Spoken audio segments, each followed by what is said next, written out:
سلام ومرحبا بكم من جديد في حكايات الحاجة فاطمة. اليوم جبكيكم قصة جديدة من هادوك اللي كيهزوا القلب وكيخليوا العبرة في العين. حكاية واحدة من بناتنا غراها الكلام الزوين، ولكن الأيام وراتها الوجه الآخر ديال الدنيا. بقاو معايا حتى الأخر، راه في كل كلمة كاين درس، وفي كل دمعة كاين نداء لكل بنت كتسمعني. السلام وليداتي، اليوم غادي نحكي لكم قصة موجعة ولكن فيها بزاف ديال العبرة. قصة بنت سميتها سلمى، قارية ومهذبة، عايشة مع والديها في واحد الدرب شعبي. كانت كتخرج غير الجامعة وكتجي حتى تعرفات على ياسين، ولد داية فيها ولد الناس.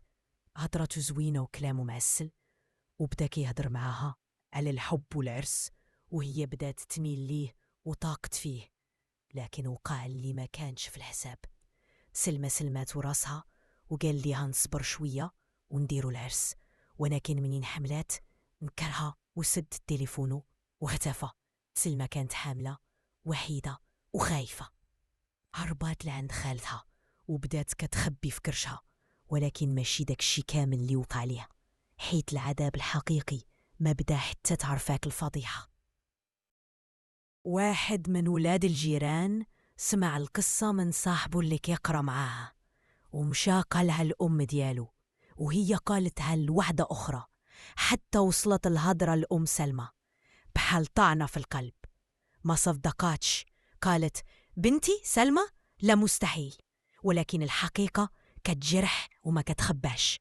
شافوا كرشها والكارثة ظهرت، طيحت عينيها للأرض وبداو الدموع كيطيحوا بلا صوت.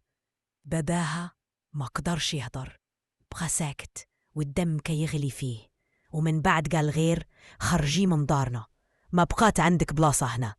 والأم كانت مجروحة، بغت تحتضنها، ولكن كلام الناس كيخوفها. شنو غادي نقول الناس؟ سلمى غلطات، خرجات ومشات تسكن عند عمتها في مدينة أخرى، كتخدم خدمات صعيبة، حاملة ووحدانية. الأيام دازت والولادة قربات، وكانت كتقول شنو غادي نقول لولدي منين يكبر؟ بغات تكتب ليه رسالة، يا وليدي أنا غلطت، ولكن راه كنت باغاك تعيش، ما بغيتكش تموت في كرشي. كان ممكن ندفنك بلا ما حد يعرف، ولكن اختاريت نعاني باش تجيلي الحياة. اسمح لي وعفي عليا. بقات سلمى كتقلب في صور صفرها وكتشوف عينيها في المراية، وكتسول راسها فين مشيت، فين ضيعت طريقي. ولكن بقات كتحاول تجمع راسها وتحارب باش تخرج من هاد الحفرة.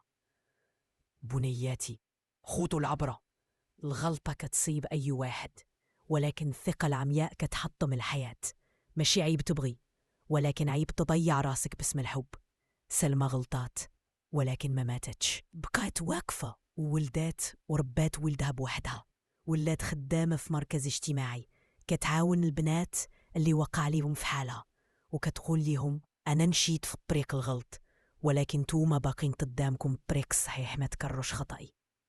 كانت معكم الحاجة فاطمة، وهاد الحكاية حقيقية، وكنتمنى توصل لقلب كل بنت كتسمعني. وخليو العقل يسبق القلب، الحياة ماشي لعبة، وغلطة واحدة تقدر تكلف العمر كامل. تهلاو في راسكم وليداتي، وبارك الله فيكم.